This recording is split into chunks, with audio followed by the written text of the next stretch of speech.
Assalamu alaikum. Hello.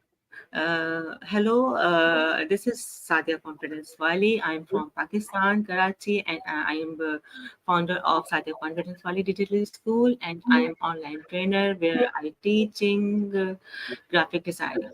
Uh, this is my show, Confident Pakistan, where I today I have a wonderful guest. This his name is Cosmic Mint. Um let's welcome in my show, Cosmic Mint. Hello, nice to meet Thanks you. for Thank you coming in my for. show. Hello. Thank you, Thanks for thank coming in you, my show. thank you. Also, nice to meet you. And Okay. my name is actually Win Omot, and I'm from Win Norway. almost. Okay. Yes. And please tell us about yourself briefly, something briefly. Yeah, very briefly. It's any life can be a long story, but I was born in Norway. I grew up there. After that, I've been living outside for 25 years. I lived in 10 different countries. I've traveled about 80 countries. I've learned quite a few languages. I'm interested in culture, people, and in general, I'm an active person with many hobbies.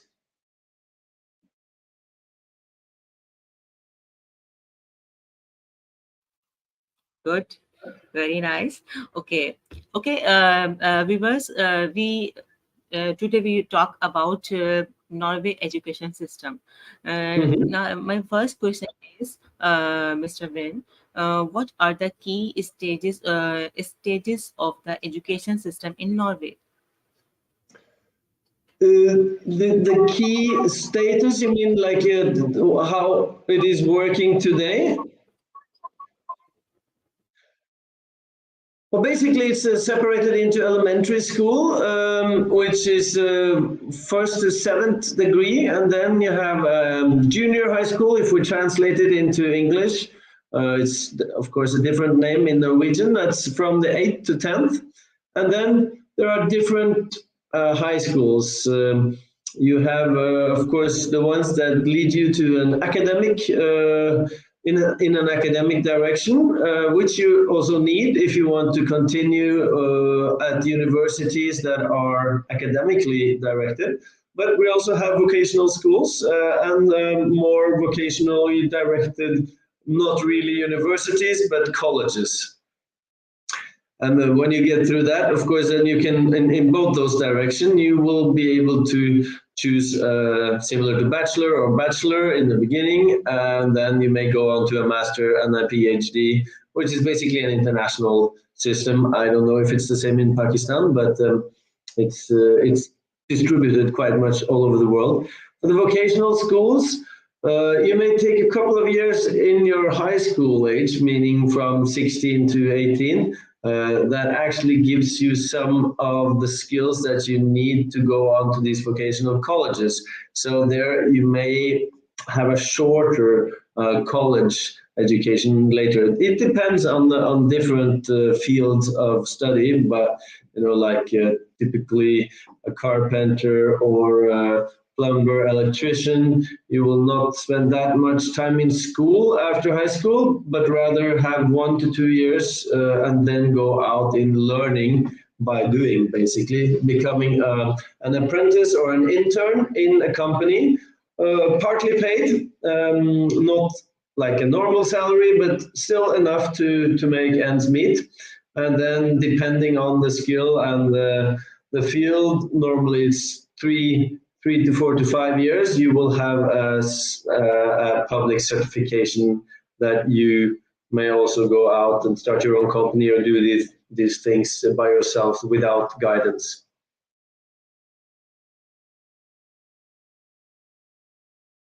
So that's briefly speaking, the overview of the public education system. Now there's a few private schools, but private schools have not been that popular in Norway. There are some with kind of different curriculum, different approach to the pedagogic. Like, for example, you might know about the Steiner schools from Rudolf Steiner and Montessori school. It's kind of a similar, it's more like theme oriented, whereas the normal schools have subject oriented curriculum, I would say, if we try to differentiate between them. Okay, okay, that's great. Okay, yeah, sir, what is the structure of primary and secondary education in Norway? Excuse me, there were some sounds coming in I didn't hear so clearly. Could you repeat? Yes. What is the structure of primary and secondary education in Norway? So the span of the primary education, which is like the elementary, is the kids starting at 6 years now, and then going from 6 to 13 is the start of the secondary, which is like the junior high school, if we translate it into that. So it's 13 to 15, then 3 years basically, and then the different high schools normally start around 16.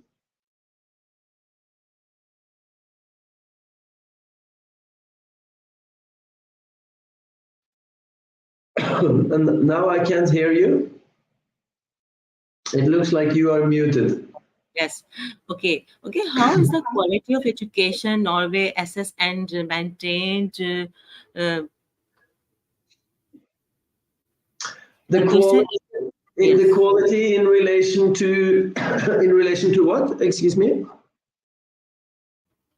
How is the quality of education in Norway assessed and maintained? The quality is maintained through, there are several institutions. So of course you have, on the national level, you have a Department of Education, basically. And the Department of Education is the one that is kind of making sure that the guidelines are following the political decisions. Basically, the political parties, they will not normally, they will in a period of governance, which is normally 4 years between the big elections, they will not change too much unless there's been like a plan of this, because education is it's a vast big field, and if you change too much, you get maybe unpopular, and the politicians, they don't want to get unpopular. So um, there are, of course, changes, but they are more on a local level. So you have the municipalities and the districts, like your provinces. They may, have differences from province to province, or municipality to municipality. Also, of course, depending on the population. Because if you're in one of the cities, there will be much more kids going to school than in a rural area, and that normally would, imply a different way of organizing the whole, the logistics and everything around the schools. Um, but all in all, they follow a national agenda, which comes out of the Department of Education, which is basically um, approved and decided and approved by the politicians that are related to the Department of Education. Okay. Okay. My next question is, um, what languages are typically taught in Norway schools? So in Norway, of course, you have Norwegian. Then there is a new Norwegian, which is taught also, which is an official language. Um, it was implemented, it was actually invented or put together by different dialects from the north in the end of the 1800s. And then it was accepted as a national language and incorporated into the school system. Um, so both of these, depending on where you're living, would be the main one.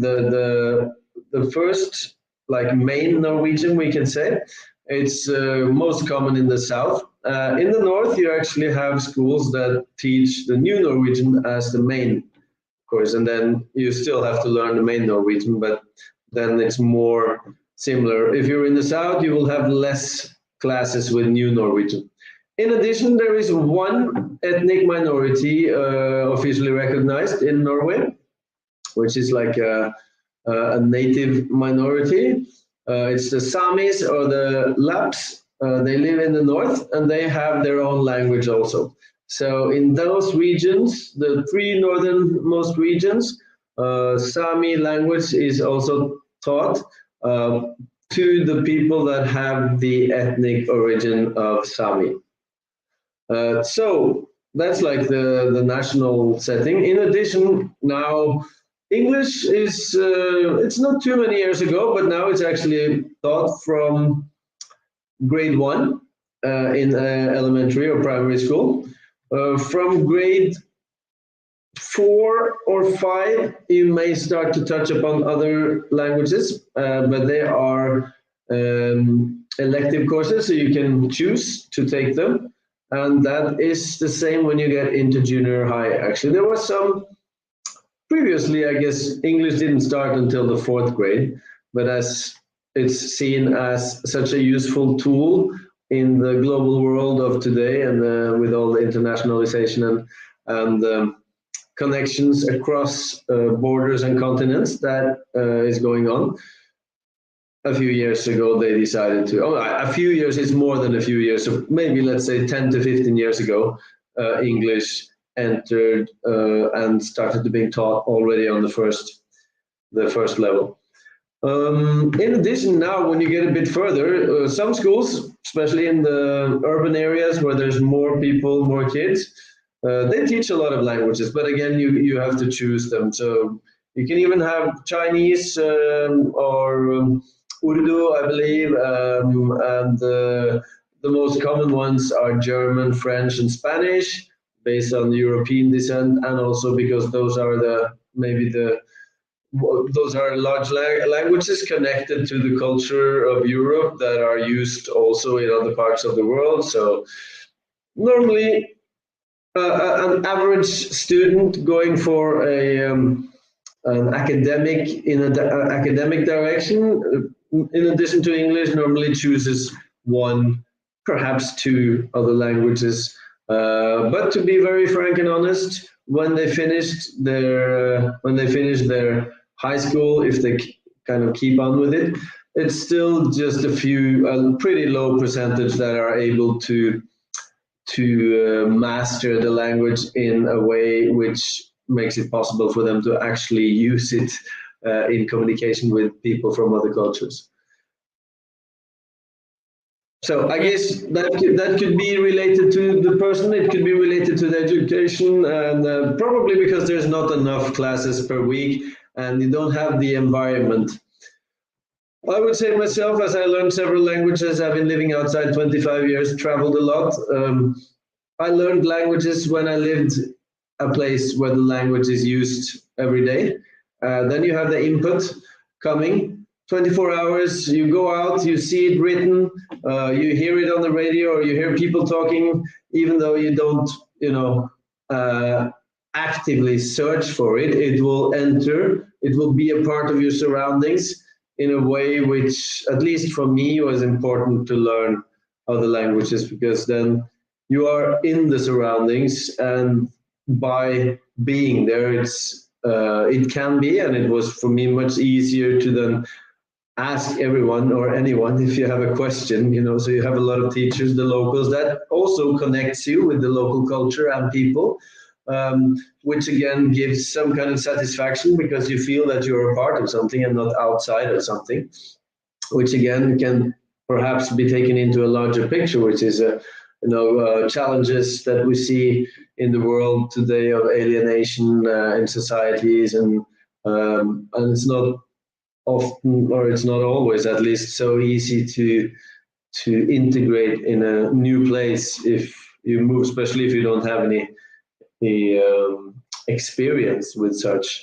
But in that case, I guess being yourself and just being curious, and then having sufficient courage just to talk to anyone. And it's just everybody's people all around the world. So it's just people all around. So it's the same as talking to your neighbor or your family. It's just that you don't know them, and it feels different, but it's actually not so different.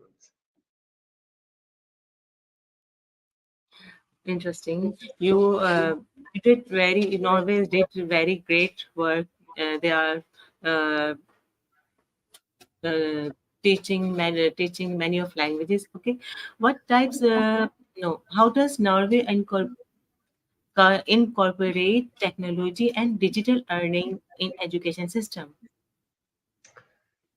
Well, now it's quite a lot of that, and I guess schools in Norway are, in many cases, quite fortunate because they are a part of the national budget, so they have, a certain amount of money being directed to them every year. Probably this is the case in many countries, but in Norway they have enough then to follow up on the planned budgets, which include digital learning for everyone, which includes that if you don't have your own computer, for example, the school will provide one for you, and perhaps also a tablet, and uh, the blackboards now they have been exchanged. The traditional blackboards have been exchanged with smart blackboards. So you are on the internet on the blackboard, um, and I guess one main change compared to previous standards is the potential, of course, of the same as internet, but you have internet with a resource person, the teacher in the classroom. So the kids might already know internet quite well. Nowadays, that happens, of course, but they tend to use it to what they like themselves the most. For example, gaming and things. And the resource person, being the teacher, of course, can also open their eyes for other ways of using the internet for learning other things, in addition to, of course, the subjects that are being taught, also partly taught on an individual learning program basis, which is now, a new thing. I'm sure you're using that also, which makes it, it's less work for the teacher to follow up the class and be a strict or logistic person or an organizer. It's more like, okay, the learning programs can take over individual learning, which is customized to the level of each student, and then the teacher has actually more liberty to be a resource person, to help them, in creative ways, and to make sure that the people in a group uh, work well together, and things like that, so that if groups and group work is on the agenda, then the technology takes care of a lot of the tasks and these kind of things that the teacher had to do before. Of course, the teacher needs to prepare something, but it's in the big curriculum, and so the teacher can use more time on making sure that it's a good fit, good level, good communication between the pupils in a group, and also tell them about all the secrets that the teacher know, because the teacher is much older and have much more experience with the internet and with learning. So yeah, that's an interesting development.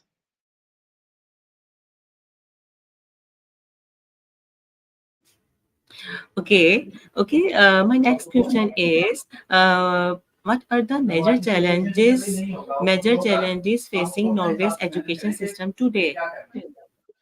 Again, there's some sound in the background, so I didn't hear you so clearly. Could you repeat one more, please? Yes. Okay. How does Norway's education system? No, okay. What are the major challenges facing Norway's education system today? Okay, so I will try to respond to that, and then before I do that, I will say that after that I will need to to go, unfortunately. As we started a little late, I'm on a schedule to reach my next appointment.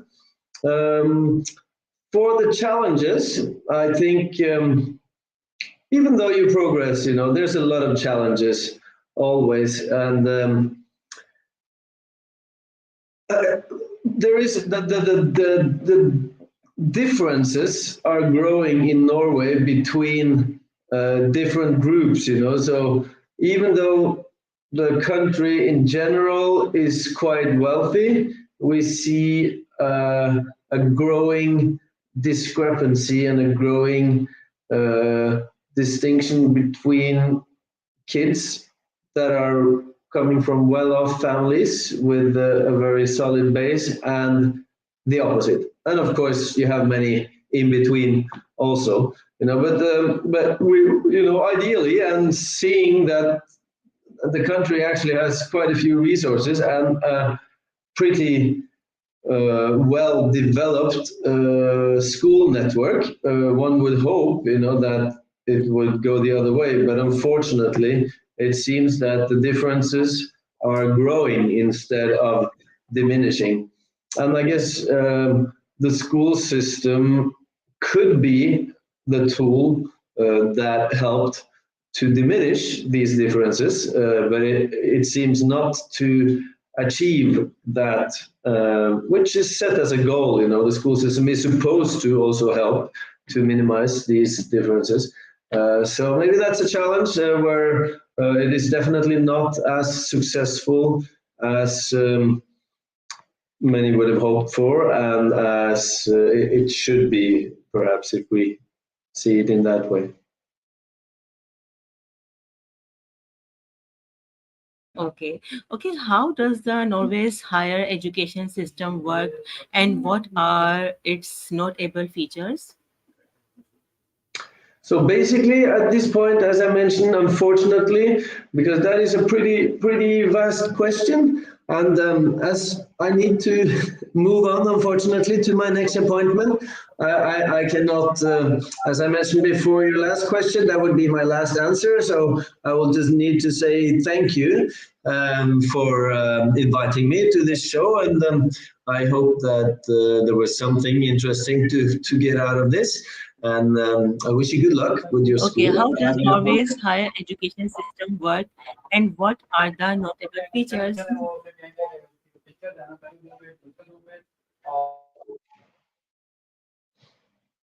Okay, well, did you hear me now? I will need to say thank you very much for this time, and wish you good luck, and we'll be in touch, and hope you have a nice evening there in Pakistan. Okay. Okay. Thanks coming in my show, Confident Pakistan. I'm really thankful for your precious time. Thank you. Thank you also. Bye bye. Thank you so much. Bye bye.